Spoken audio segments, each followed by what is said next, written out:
Next, we're going to connect the cable and orient the sign. There's a hole in the bottom of the sign. Make sure things are oriented properly and just slide it in. Next, take the sign, and it's easier to adjust it by just looking and then also walking around and just making sure things look good. Okay.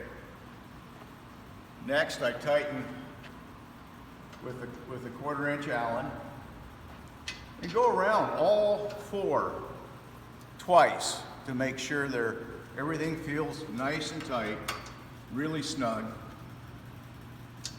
Don't over tighten them, but good and tight.